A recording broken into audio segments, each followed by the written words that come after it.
mummy's with the maggots now. Death has come to your little town, Sheriff.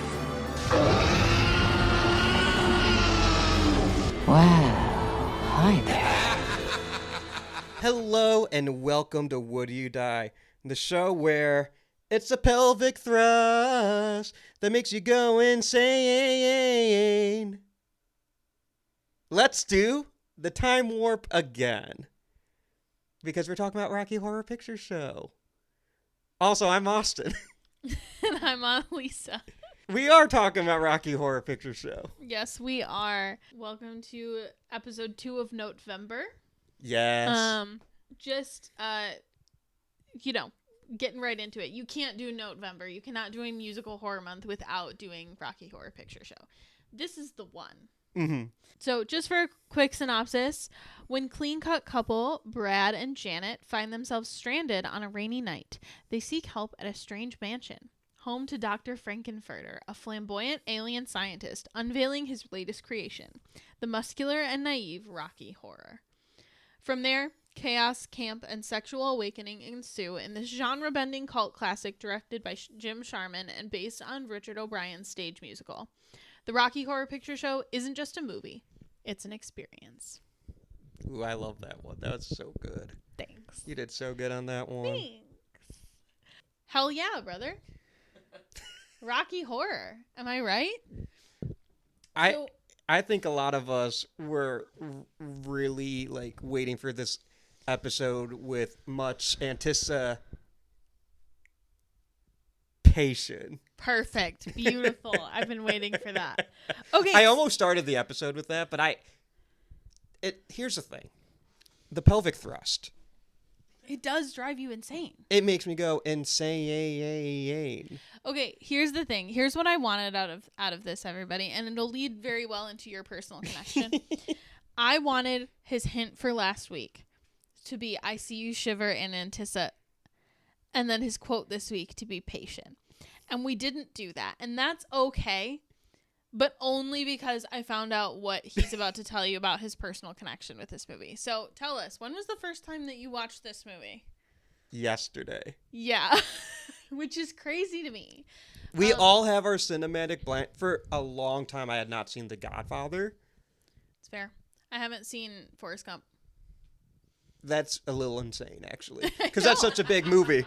But I was 22, 23 when I first watched The Godfather. Mm-hmm. I watched The Lost Boys for the first time 2 years ago. So crazy. Yeah. Rocky Horror Picture Show was probably one of the biggest movies I had yet to see. That being said, you have had experience with Rocky Horror Picture Show before. Well, it's one of those things where it's there. Everyone knows it. So, if you showed me a still from it, I'd be like, I'm pretty sure that's Rocky Horror Picture Show. You know, I knew of Dr. Frankenfurter. I didn't recognize his game until recently. Yeah. And here's my personal connection. I have watched Rocky Horror Picture Show for the first time. Mm-hmm. I am very familiar with the time warp. Yeah, most people are. I love the time warp. It's one of my favorites, especially around Halloween time. I think it is a top 3 Halloween song. Fair. Right next to Thriller and the Monster Mash. Mm-hmm. Yes, I think the time warp is better than the Ghostbusters theme. Wow. Bold. And I will die on that hill. Bold. And that is a great Halloween time song. I also think it's better than This Is Halloween from Nightmare Before Christmas. Mm-hmm. Monster Mash or Time Warp? This is why I said top 3, Lisa. I have to go with, for me, Monster Mash. Okay. Even though the Monster Mash is about a dance that we haven't learned, which is about a song that we've never heard. It's just, I just love the Monster Mash. That's fair. When Dracula opens up his lid and shakes his fist and asks, whatever happened to my Transylvania twist? It's now the mash. The Monster Mash. Okay, so your top 3 then are Monster Mash. What's the other 2? I mean, obviously Time Warp, but where's the other? Oh, Thriller's number 1. Thriller, okay. Yeah, that's... I kind of assumed, but... Okay. I mean, Vincent Price. I just was a little. I was a little nervous you were gonna name your top 3, and then I was gonna be like, What about Thriller? No, Thriller's my number one. No, that's a fair one, number one. But I love the Time Warp. I had a CD growing up. Mm-hmm. It had a pumpkin, a jack-o'-lantern on it. Cute. And it was like DJ something. It was like one of those compilation CDs you get at Target. Yeah. And I would listen to it all the time. It had the Time Warp. It had, it was like a Halloween party. I think it had the Ghostbusters theme. Monster Mash it had. Mm-hmm. It had the Purple People Eater, which is one of my faves. Yep. They're coming to take me away. Haha. I that feel one. like I've definitely like had this CD played in like an elementary school Halloween party. And that's yeah. That's the vibe. And so I would listen to this CD on repeat. The Time Warp was a part of it. Mm-hmm. So even as a kid, I knew you wanted to do. I knew it's just to jump to the left, and then a step to the right. Right. And then I knew to put my hands on my hips. I forgot. And tuck your knees in tight. And tuck my knees in tight. But did you know that it was the pelvic thrust that really drives you insane? Since I was a wee lad. So I love the Time. I think it's one of the, it's such a great song. Fast forward from Little Austin to College Austin. Yep. Picture it. Michigan State University, 2015? Maybe 16? It might have been 16. I think it was 16. It might have been 16. It was not later than 16. They were playing the Rocky... It was 16 because I remember where we were. Yes. It was the Stoddard House. Yep, that I was remember that too. They were playing the Rocky Horror Picture Show on TV, I think. It was the live Fox remake. Oh, because they made a big deal about it. Yes. And I don't remember all of this story because I was very drunk. Here's what I remember. And part of this can be wrong because I was very drunk. Mm-hmm. I remember wanting to watch the Rocky Horror Picture Show on the TV because I've never seen it. Right. I know the Time Warp. I remember passing out immediately. I think friends were over to watch it, or they went out to the bars, but I was already too drunk, so I stayed home to watch the Rocky Horror Picture Show. My friend Anneliese was there. That's me. I don't remember why. So here's the story from my perspective. So you have to remember, Austin's a wee bit older than I am. Yeah. Which is not so much of a big deal when you are in your late 20s and early 30s. Also, we're in the marching band. That's why we were friends. Right. Is because of marching right. band. It's a big deal when you're in college and you're 19 and all of your friends are 21, 22 years old. Not because of the age gap, because they get to go to the bars. So what had happened is I had been invited over by the people who lived in Trumpet House at all. And that was great with she was not my roommate yet at the time, but eventually my eventual roommate Shannon. We had been invited over to hang out, great, on like a Saturday night. Wonderful. It was common occurrence. Yeah, very common occurrence. So we were there, and then we found out, like, after we had walked the 45 minutes to get there, that everybody was pre-gaming to go to the bars. Mm-hmm. So we decided that rather than walk back 45 minutes, we would just stay. So we stayed at the house. We put on Rocky Horror, like the very beginning of Rocky Horror, as we were falling asleep. Bad idea, because that was when a gaggle of very, very drunk 20-somethings came back into the home. And I went out. Yeah, you did go out. I don't remember. And got very excited that Rocky Horror Picture Show was playing on the TV. And I think it might have just been like the three of us, but maybe Doug was also there. I don't remember. I was half asleep for sure. But I just remember you very quietly and very drunkenly singing to yourself the Time Warp. I remember waking up for the Time Warp. Yeah. And then going and then passing out. Yeah. I do remember the Time Warp. I just remember like floating in and out of consciousness for that whole night. Same. Yeah, but I was sober. It was a little bit different. Okay, fair enough. Also, we walked, so no big deal. You know, we were walking. Yeah, we were college kids. But yeah, that's my personal connection with the Rocky Horror Picture Show. And I haven't really thought about it. I mean, it's always referenced. The movie we're talking about next week owes a lot to Rocky Horror Picture Show. For sure.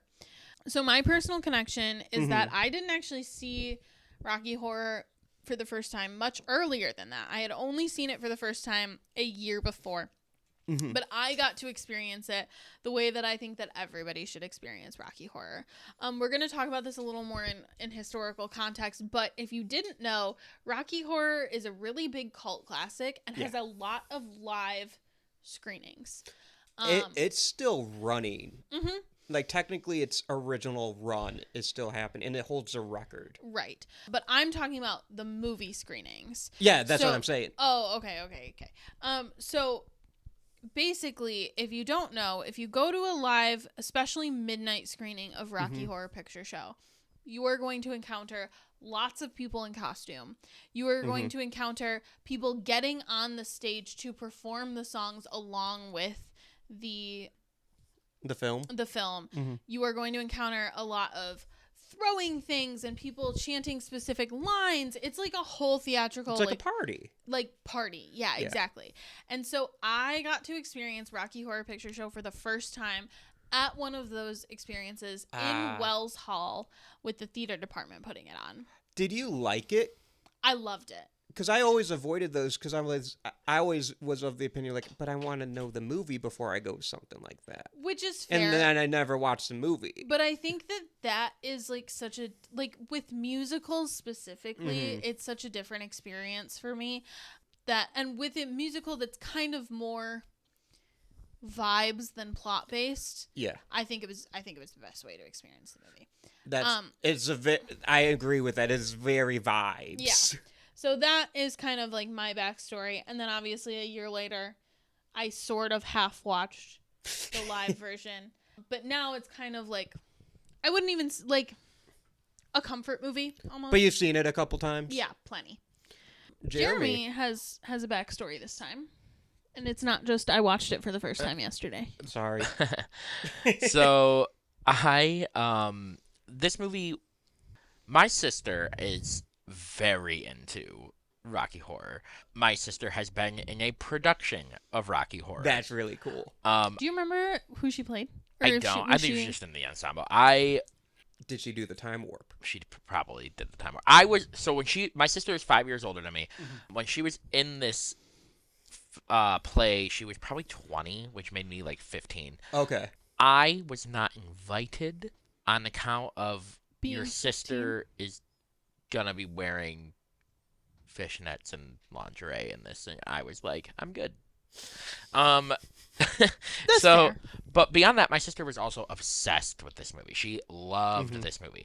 My sister and I are very close, so like we would spend a lot of time in each other's bedrooms growing up, like just hanging out. So I've seen this movie a ton, but never in one sitting.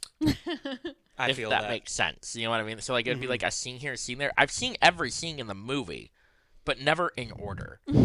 Until like, was that yesterday? Yeah, 2 days ago. 2 days ago. We watched that. So I won't lie to you.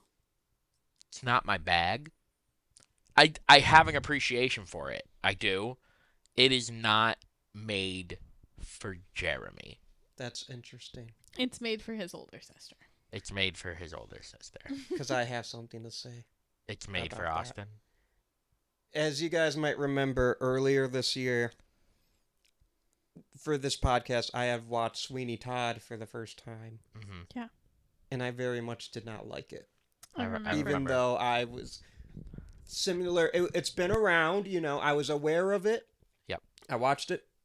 Did not think kind thoughts. And that's putting it politely. I was afraid it was going to happen this time. And I have to say, I fucking loved this movie. Yeah. I don't think I understood all of it, because it's kind of like watching a fever dream. Yeah. That's true. And when Lisa said, like, this is very vibes-based, not plot-based, I get that. But a lot of the musical numbers, I was just... Yeah, I will say I have a very big appreciation for the music. I love the music. But just watching, like, the pretty colors and the dancing and just watching the musical numbers as well. And yet the music's good. That helps. Yeah. But, like, I had such a good time watching these musical numbers that I didn't care that I didn't quite understand what was happening. Super fair. Yeah. Yeah. So just kind of jumping into our historical context, where'd this movie come from? So it was originally a stage production, and then the movie premiered in 1975, adapted from that stage production. It was a box office flop. It was not successful commercially. However, as previously mentioned, it has become a eternal mainstay in midnight screenings. And I would kind of call it the first true cult film phenomenon. Definitely. And the biggest cult film. Yeah, definitely. It has this super interactive fan culture, as previously mentioned. People wear costumes, they shout lines, they throw toast, and it kind of invented modern fandom. It's a whole thing. I don't know. I don't understand. Did I miss something when I watched it yesterday? Austin and I made the same face. We We were both did. just like, toast, If this was a video podcast, this would be like our Instagram reel, the face we both made. So when Frankenfurter proposes a toast, people throw toast at the screen. Oh. I don't know. It's a thing. Okay. Yeah. I believe it. There also is times where people will throw toilet paper, or people throw water. Yeah, it's like there's like a lot.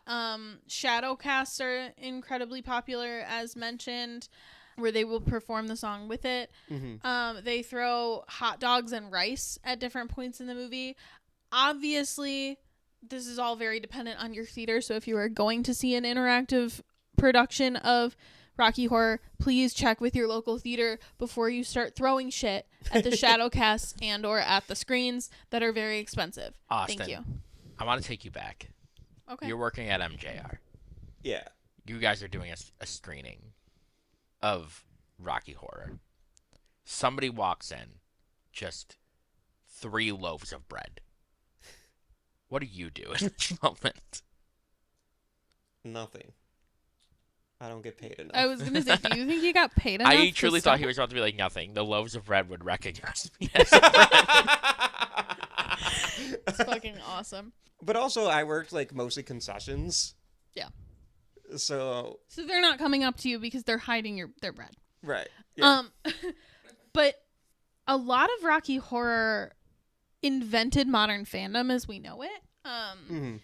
This cult following is very similar to a lot of the modern fandom that we see today, which is not something that you would think of, but when you think of, like these obsessions that people have with movies and TV shows and writing fan fiction and becoming going to conventions and cosplaying, like a lot of this stems from Rocky Horror. Rocky Horror itself didn't just inspire musical theater, and it didn't just inspire horror, it inspired fandom culture as we see it. Yeah.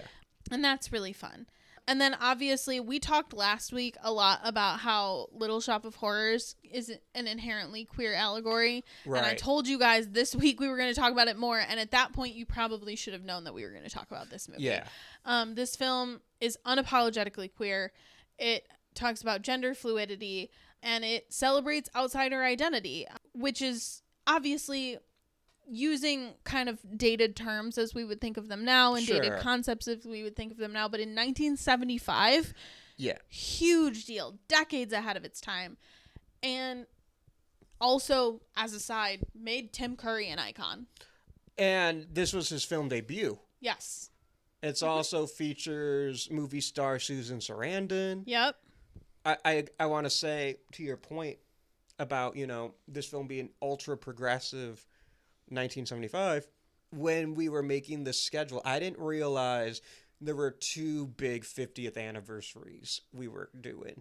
I didn't think about it either. I didn't realize this came out in 75. I'm a huge fan of Jaws, so I'm all on that. I knew that was the 50th. I've been celebrating Jaws 50th all year. I'm happy I watched Rocky Horror Picture Show for its 50th. I'm really happy that, Me too. I can, be a part of it now. But yeah, no one... I don't know if I want to say what I was about to say, in case it's a spoiler. I mean, you can do a spoiler for this movie. Oh, okay. It's also a 50-year-old movie. But Yeah. I didn't even know this. Nobody told me that Meatloaf was in this movie. I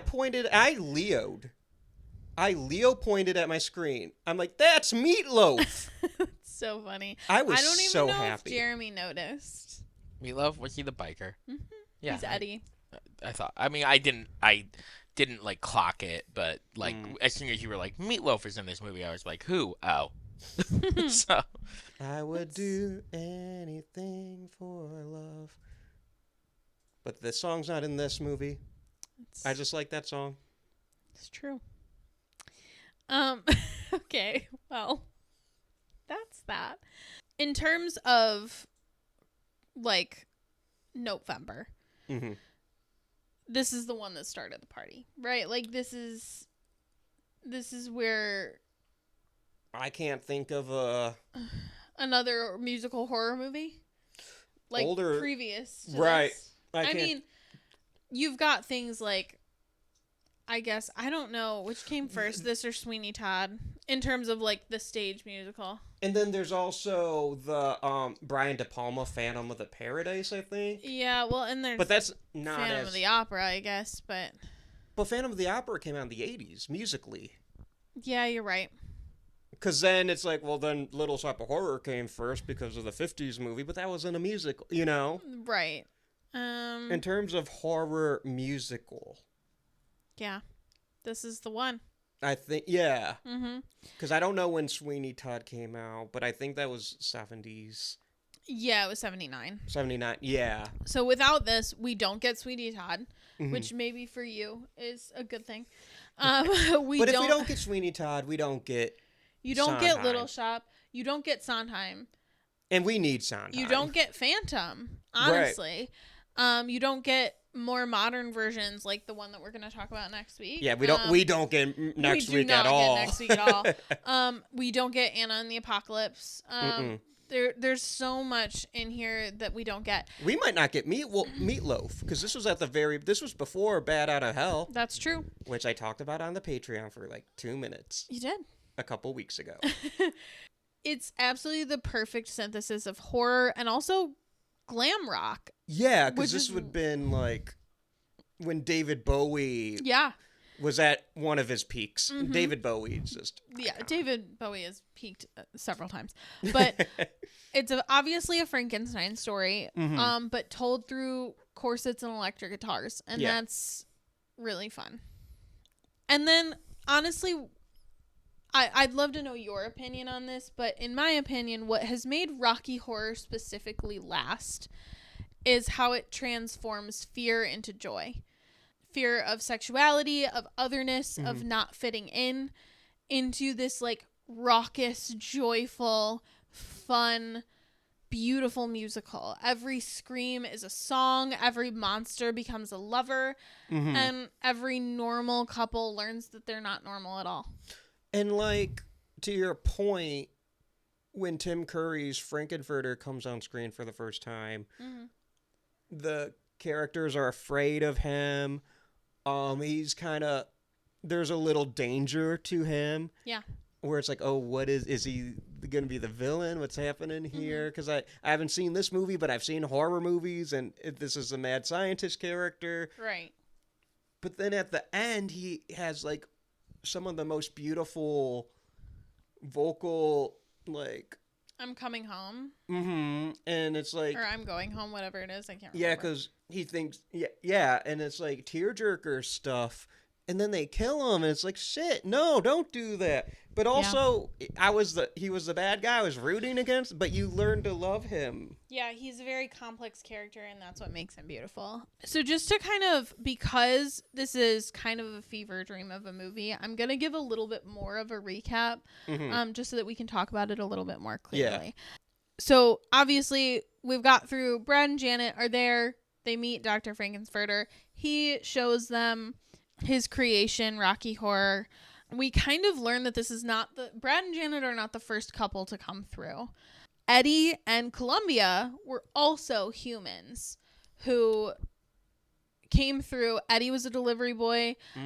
Columbia was his significant other.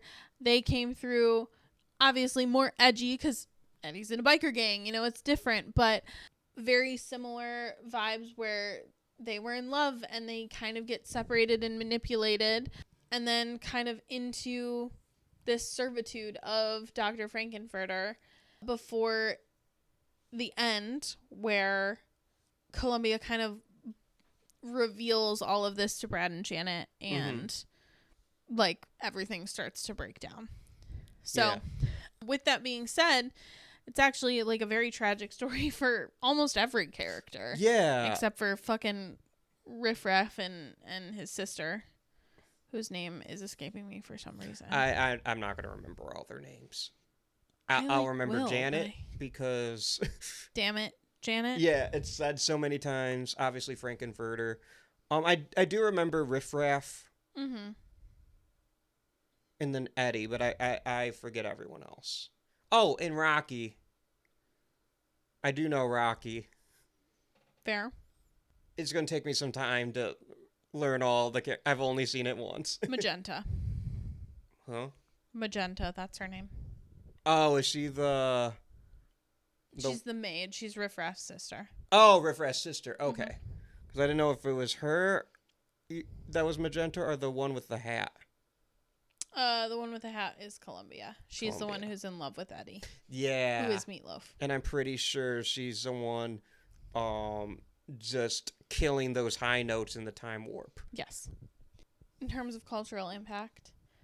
Huge. Huge. Like you said, the longest running theatrical release in history. It would probably be the most well-known movie to come out in 1975 if it wasn't for Jaws. Yeah. Countless midnight showings, but not just midnight showings. Drag performances, fan rituals that are still thriving. Mm-hmm.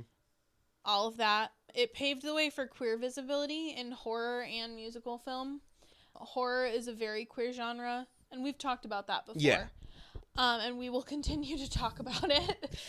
It will come up again, I'm sure. As long as we're talking about horror movies, it will pop up. Yeah, this movie really showed that. I mean, this movie was probably the first one to be very explicit about it. Yeah. And, I mean, like, on top of that, the songs. Time Warp, as you mentioned, cultural touchstone. Even if you don't know the movie, you know the dance. You know how to do it. I mean, Time Warp shows up at, like, elementary school dances for Halloween, you know? Exactly. This one does not show up on elementary school playlists, but Sweet Transvestite is also a very, like... I don't know where you went to elementary school. Well... It definitely wasn't mine. I went to Catholic school. Yeah, probably not. Jeremy, you doing a lot of dancing to Sweet Transvestite in elementary school? Not that I recall. That's fair. And then obviously it spawned the 2016 Fox remake and like endless Halloween screenings worldwide. And it's just referenced in all sorts of... I'm sure The Simpsons referenced it. I'm sure it's referenced in shows like Community or 30 Rock, Friends, something, you know? Absolutely. It's referenced everywhere. Yeah. So with that being said, this is something that we talked about outside of recording because we did it last week as kind of a thought experiment, and Jeremy requested that we bring it back. I think this is a good point to do it. I have another... I think that musicals are a really good like way to do this because they get recastings all the time. Broadway you know, has turnover. So we are going to do another modern day fan cast. Yeah. So do you want your thoughts first? I've thought it out. I have all of my... I have some thoughts. I don't know the musical as well, but I do have some thoughts. I have... Or do we want to go character by character? We can go character by character. Sure. Do we want to start with Brad? Sure. I haven't thought about Brad.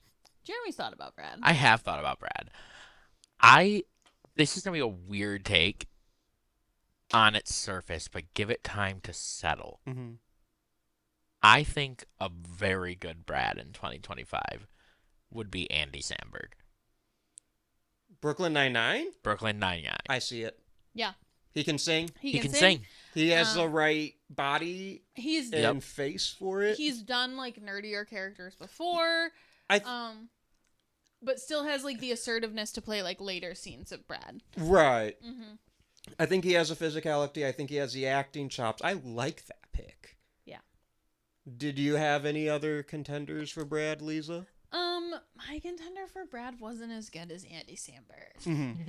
And it's okay, here's the thing. Do I think he's a stronger singer than Andy Samberg? Probably. Do I think would be nearly as good? No. But I said Ben Platt. Is that Dear Evan Hansen? It is. Yes. Yeah. Dear Evan Okay. Hansen. I had to think about it. I could Specifically see it. because I think he's very good in his role in The Politician, which is an underrated show. And like Pitch sitcom. Perfect. Well, yes. And I just had to think of who that was for a second, and that yeah. unfortunately that was the first thing that came to mind. No, that's fair. I also want to point out that with my fan castings, age doesn't matter. None of this is real, and I don't know if all of these people can sing. I think there's a lot of fluidity with Yeah. with Rocky Horror That's fair. that is more like Susan Sarandon's like, I can't sing.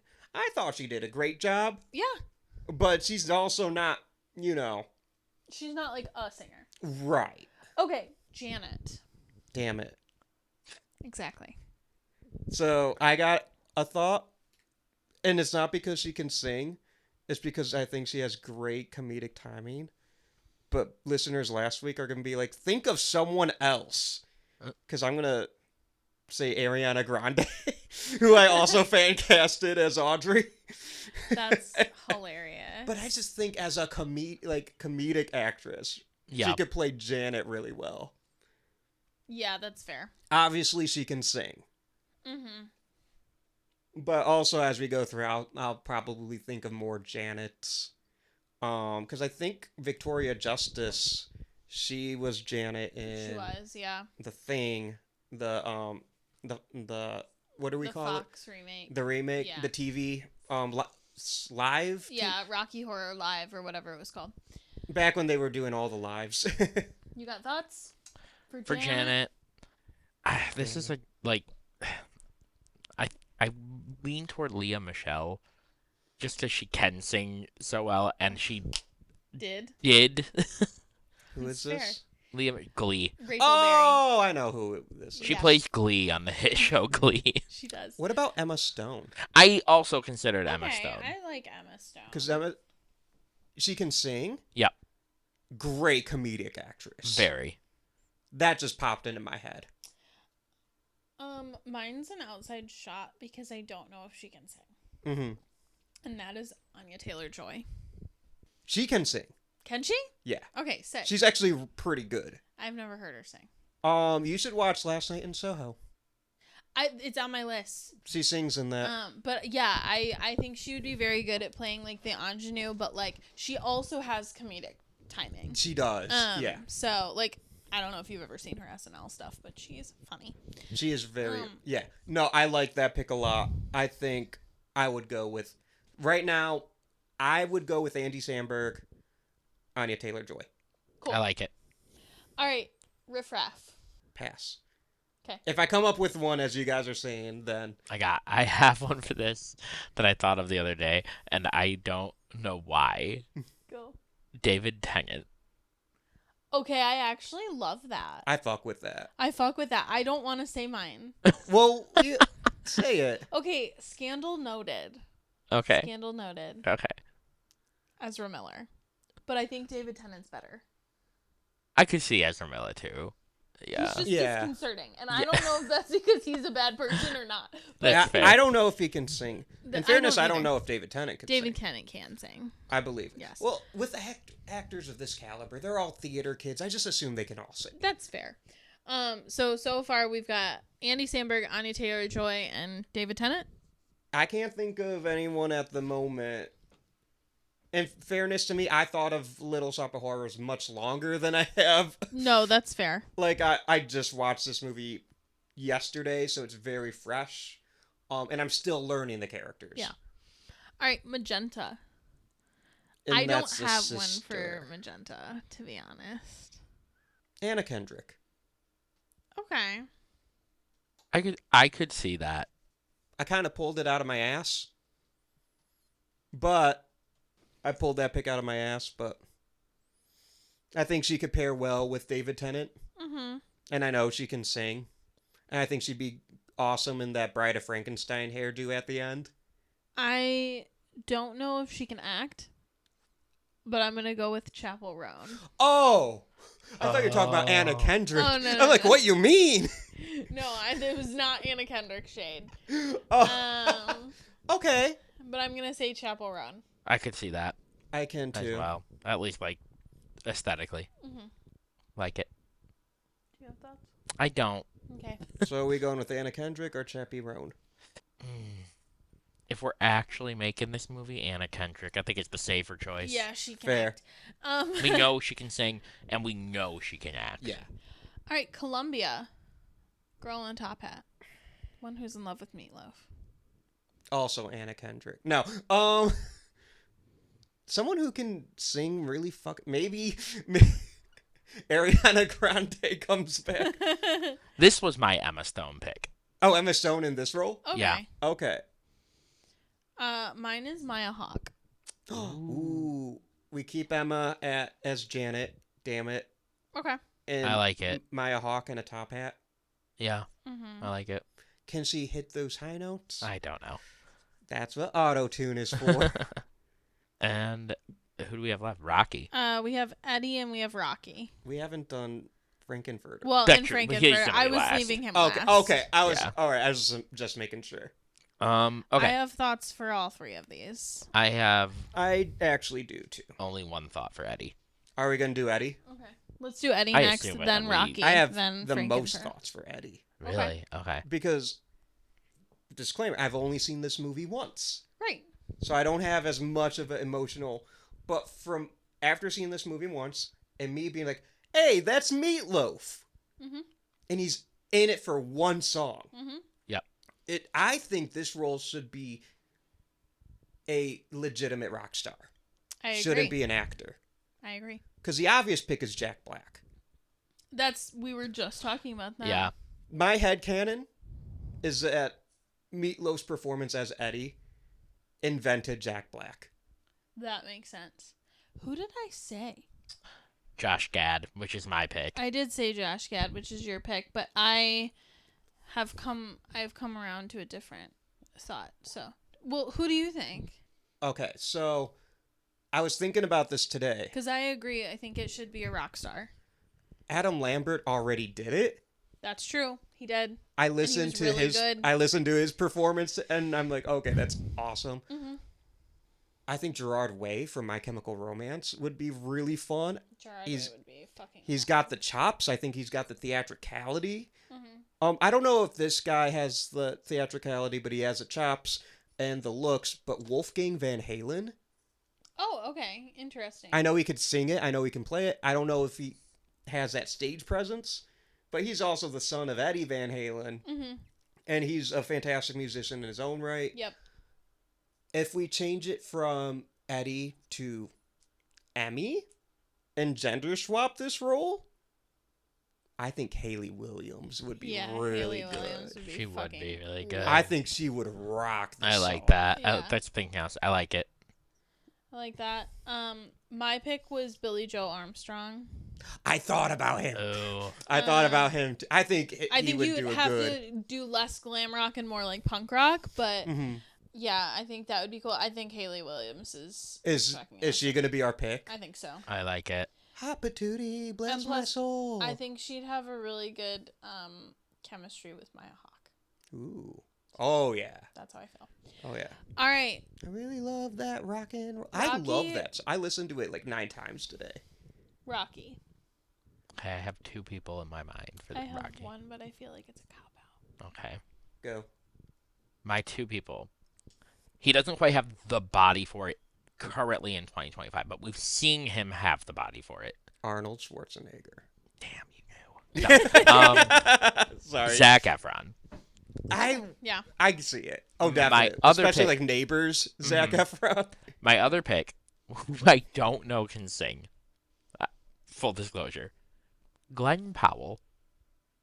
That's real. I fuck with I it. fuck with Glenn Powell. I was gonna say I Chris don't- Hemsworth. I- I have no clue if he can sing, Yeah. Yeah, but he seems like someone that Yeah. was made in a lab. he does. See, Yeah. my pick feels like it's a cop-out answer because he's already playing Frankenstein's monster. But my pick was Jacob Elordi. I don't Ah. know him. I know his name, but I haven't seen the stuff he's in. I saw him in Saltburn. I haven't seen it. Well, that's your problem.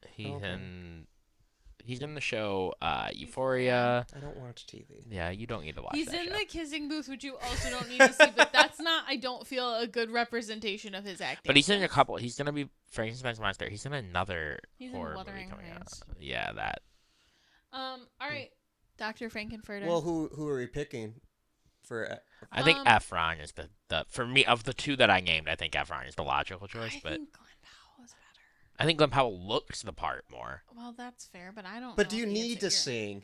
Yeah, he has that little lament. But is Does that he need to like sing super well? I mean, like, you know, No, it could be yeah, Russell Crowe and Les Mis, right? That's fair. where you just pick him because he's the better actor. Yeah. Because Russell Crowe's fine. I I feel think he like- gets too much hate. I feel like I would go Glenn Powell. That's my vote. I'm gonna go Glenn Powell as well. Cool. I listen. I thought of it. I'm cool with it. Yeah. Either one. All right, Frankenfurter. Dr. Frankenfurter. Okay. I have one pick. Who's your one pick? Bill Skarsgård. Okay. Interesting. Who's your pick? I had to look up if he could sing. He's trained in opera. Didn't know that. Well, Yeah. he also trained with like Norse monk, not Norse monk, but like monks to get his voice Yeah. low for Nosferatu. Yeah. I'm gonna go Janelle Monáe. I have a pick. Ooh, I like that. What's that? Jason Segel. Okay. Actually, I like it. He can Okay. sing. He can. He'll go for it That's true. because Yeah. there's no outdoing Tim Curry, No, you're right. But yeah, he would go for it. That's fair. and he would be unique, Mm-hmm. and he would, he wouldn't be afraid of. I don't think he No. might be, but like, Yeah, He no, would I think he tackle would it. do it. Yeah, that's for sure. It's funny. and I think he has the physicality too. Mm-hmm. Yeah. Other alum of How I Met Your Mother, I also thought of Neil Patrick Harris for this, but I just don't know if he has the right vibe. He has all the ability to do it. Oh, definitely, he could play any of these roles. Yeah. But I But- agree. I think he's more of like a Brad than he is. Oh, really? I thought of him as Frank. more of a riff. Oh yeah. Oh, he for actually sure. might be a. Oh He'd yeah, be a good especially, riff-raff. like Count Olaf vibes. Yes. Yeah, absolutely. Yeah. Dang. All right, superlatives. Are we ready? I think. Wait, do we want to do the criminologist? Oh, sure. Criminologist? Do you have thoughts? Because Tim I know Curry. Tim Curry did it already. Yeah, he did. Keith David. I don't know who that is. He was our pick for Audrey too. Oh, okay. Yes, you're right. You I know lied. who Keith David I is. do know who that is. I don't know. It's so what- funny because Jeremy is like, I don't know who Keith David is last week. I'm like, yes, you fucking do. And I'm the one who said Keith David. That's so funny. Yeah, no, you're absolutely. I think he'd right. be a good pick.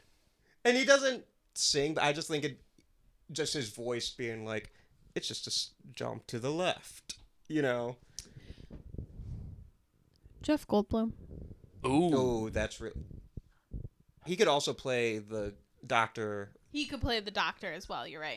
Doctor, what's his face? In the wheelchair. Yeah, he could also do that. Yeah. I don't have thoughts on this one, I'm going to be honest. Okay. So If I'm for- casting this movie myself, I'm giving the nod to Tim Curry just for, like, Yeah. you know. Nostalgia. Yeah. that's true.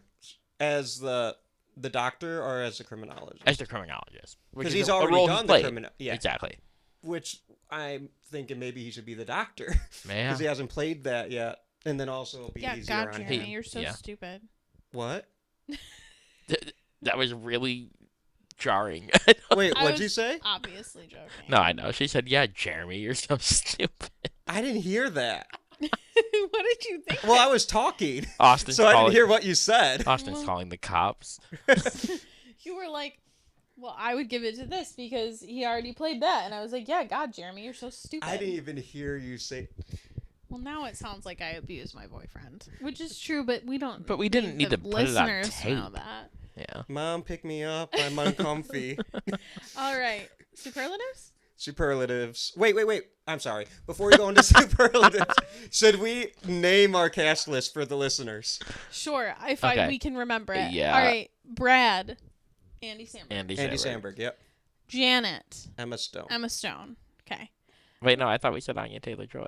We did say Anya Taylor-Joy. we Yeah. did, but then we switched, didn't we? No. We No. said it's Anya Taylor-Joy. It's Okay. Anya Taylor-Joy. Okay, Yeah. Brad, My bad. Andy Samberg, Janet, Anya Taylor-Joy, Riff Raff, David Tennant. David Tennant. Tennant, Magenta. Anna Kendrick. Yes. Yeah. Columbia, Maya Hawke, Maya Hawke. Maya Hawke. Eddie, Haley Williams. Haley Williams, That would be such a good rendition of Hot Patootie. Bless my Yeah. soul. the criminologist. Tim Curry. No, we literally just talked about how Jeremy's stupid. So Keith David Keith David. Okay. for the crim. You know what? I like Jeff Goldblum. No, we can keep Keith No. David. Keith David's already Audrey too. That's fair. All right. Jeff Goldblum. Jeff Goldblum. Then the doctor is Tim Curry. Tim Curry. Tim Curry. Yes. Rocky, Glenn Powell. Glenn Powell. Yeah. And then Dr. Frankenfurter. We didn't really agree yet. I'm sticking with my pick of Jason Segel. I I Jason really Segel. like Jason I think that's Segel. good. I'm going with that. Mm-hmm. So I think Alright. Jason Segel would be a great. It's gonna be a hell of a movie, guys. That's a fucking movie. Directed by me. Directed by Directed Austin. by Austin. Mhm. You heard it here first, guys. These people are doing these roles. It's confirmed. And I have, in like 27 hours of seeing this film, I am its biggest fan. You've perfected the vision. I'm its number one supporter. I just really like the time warp, guys. That's fair. No, I really enjoyed this movie. So superlatives, Superlatives. the Who superlative horror picture show. Would, who would you save? Oh God, Oh my god. I would save Eddie Okay, fair. because I love him just going around in the motorcycle. Yeah. Opportunity. Like I said, I listened to that song like 9 times today. Mm-hmm. I'm gonna listen to it on repeat when I go home tonight. Fair. I would save Columbia. I think she's really genuinely kind and she deserves better. Mm-hmm. So you save Eddie, I'll save Columbia. She was so sad when Eddie got. Mm-hmm. And I was so sad that Eddie got. But it was right for the movie because if that was his only scene and he wasn't killed, I would have spent the rest of the movie being like, where's Meatloaf? That's fair. So it was right for the movie. All right. Favorite scare? I was really sad when Meatloaf died. And it scarred me. That is also my favorite scare. It was actually kind of violent, Well, too. that's the thing, is it's very shocking and it's kind of a perfect tonal pivot between Yeah. rock and roll to horror. So, yeah, I agree. But also when they're doing the time warp and they in the first chorus when they walk and there's that awesome zoom into the people dancing Yeah, and Susan Sarandon faints. Mm-hmm. I love that moment. fair. Okay, I feel like there's only one, but I'm gonna say it anyway. Tony Todd Award for movie MVP. Meatloaf. Okay, fine. Sure, yeah, give the character actor stuff to Meatloaf. I love it. I am not kidding when I was like, that's Meatloaf. I hear you. My favorite moment from the other day when we watched this was Anneliese goes, "Hey," she goes, "did you know that that's Meatloaf?" And I go, "No." She goes, "He's not in movies, really." And I was like, "He was in Fight Club." Yeah. And then she goes, "Oh, I didn't know that." And completely forgetting that she has never seen Fight Club, I said, "His name was Robert Paulson," which is a famous line from Right. the movie Fight Club about him. And she just looked at me and was like, "Okay." Yeah, speaking of cultural blind spots, I've never seen Fight Club. That's yeah. Um, Also, he's in Tenacious D in The Pick of Destiny. well, that's true, but And he's Jack Black's dad, I'm pretty sure. yeah, I think so. But that makes sense because Jack It's like Black a rock and roll movie. is yeah. fucking Meatloaf. Meatloaf is in a bunch of movies and TV. And rest in peace, Meatloaf died a couple years ago. But, like, I was gonna say, I don't think I said he wasn't in movies and TV shows. I don't know Oh. how that came up. Anyways, I love Meatloaf. But there is a correct answer. There is a correct answer, and I'm gonna do it since you're not going to. The correct answer is Tim Curry. Yeah. Yeah. He is Frankenfurter. I mean, like, this is like when you think Tim Curry. The good news is you think a few roles. You think maybe Pennywise. You think this. Mhm. You think Clue? Clue, the butler in Clue. You think Captain Hook from the Muppets movie. Oh, yeah. I forgot about that. Yeah, like or maybe he's not Captain Hook. A pirate, whatever. But yeah, he's a character actor to the T, and he's fucking phenomenal in this movie. No, Tim Curry is so good. He is what gives this film its heart, I think. Mm-hmm. He plays such a complex character. He is a reason you have feels at the end of when he's singing that last song, and it's like, and he's crying. if you dream it, be it. I am still learning the songs, so I thought it was beautiful at the end. I think, he has the danger, he has the seduction, he has the joy, and yeah, I think he's phenomenal. He is the correct pick. Mm-hmm. Yes. I just had to stay true to my heart. No, that's fair. You're allowed to stay true to your heart, even if it's wrong. If you had asked me this question before I saw the movie, I would have said, obviously it's Tim Curry. Everyone knows that. Mm-hmm. Even I know that. But then I saw the movie, and I realized Meatloaf. Is the score better than Jaws? It is not. But the pelvic thrust. Your pauses get longer every single time we do this category. It's what makes you go insane. I think the Time Warp is one of the best songs ever. That's fair. I think of the two musicals we've covered so far, on a whole, Little Shop of Horror is better musically, but Rocky Horror Picture Show has the best song. That's fair. I would agree. And for me, it's Time Warp. Mm-hmm. But there are some bangers, and like I said, the last song I think is beautiful. Mm-hmm. I think Damn It Janet's fun. I think when they're the Bright Light song has a really nice sweeping melody.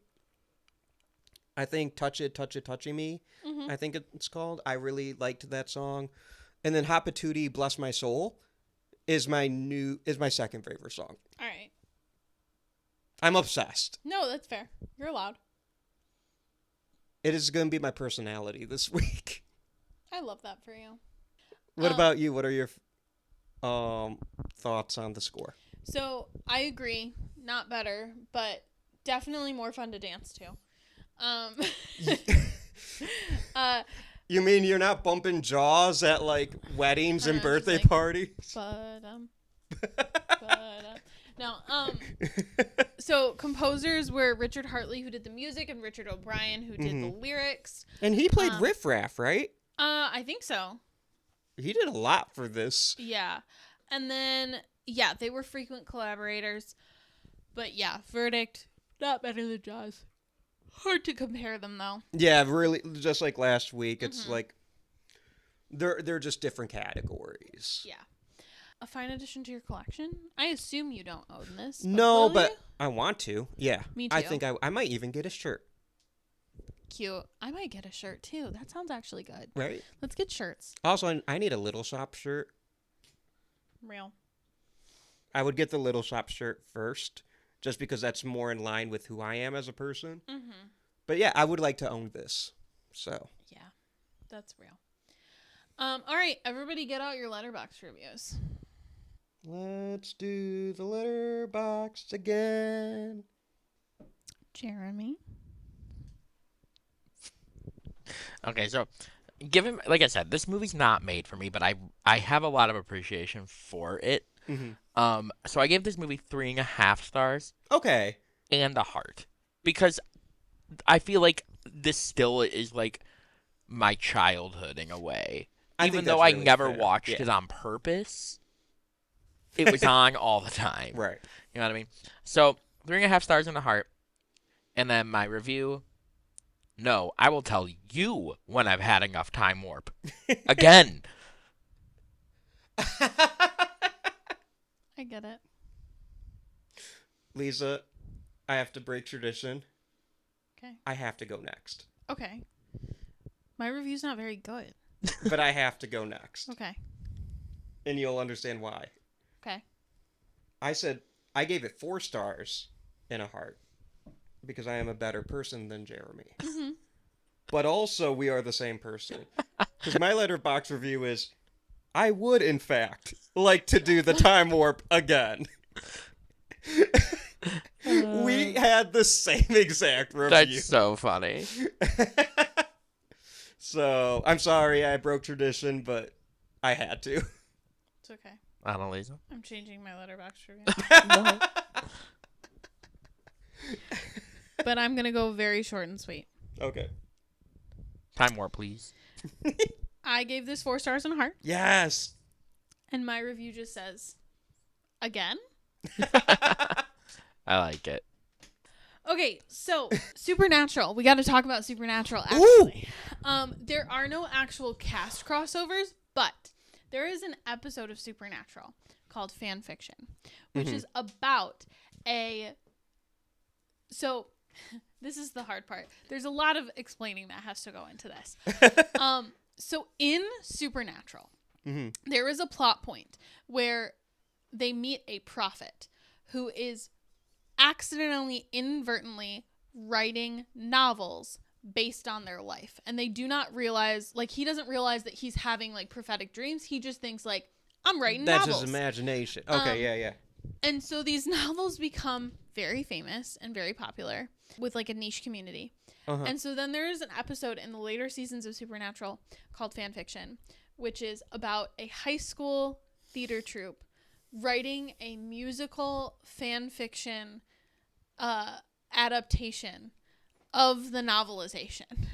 And it takes a lot of, like, funny references from Rocky Horror because it's super meta. There's a point where, like, they talk about, like, how they're gonna make a ship in the show canon in the musical because they really like it in the books, but the author won't make it canon because it's not canon in the show. It's like a whole thing. And it's very fun, and it's, like, one of my favorite episodes.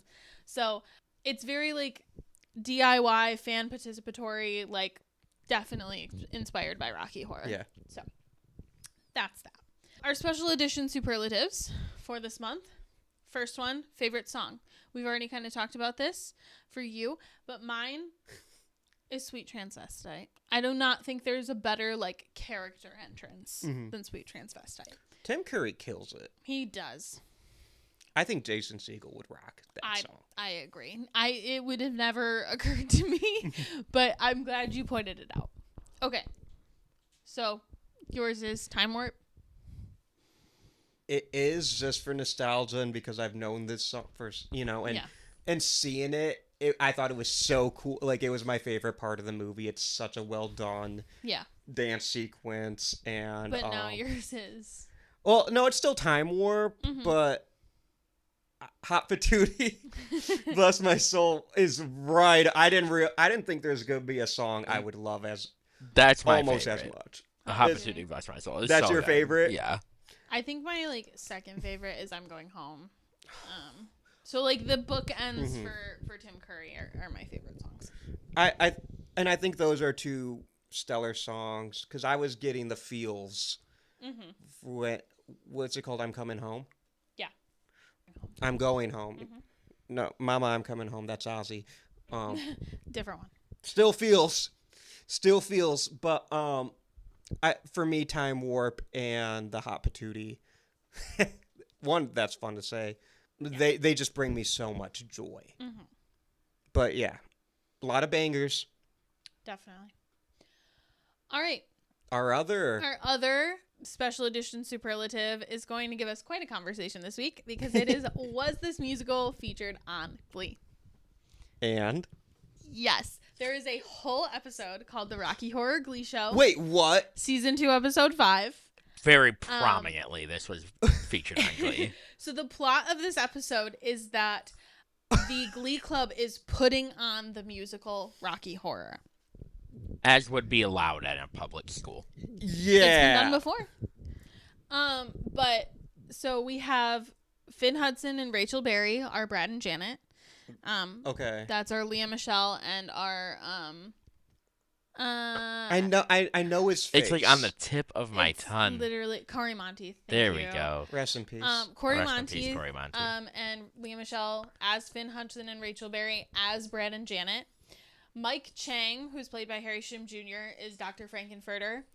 And Sam Evans, who's played by Cord Overstreet, is Rocky. Who, like, unironically would actually be a pretty good pick for Rocky, Nice. like, modern day. Yes. I didn't know they did a whole episode. Yeah. No, and the fucking cast appearances, like the guest appearances, you're not gonna believe this. Okay. So that's the A plot. The B plot is that Sue Sylvester, the cheerleading coach, Jane Lynch.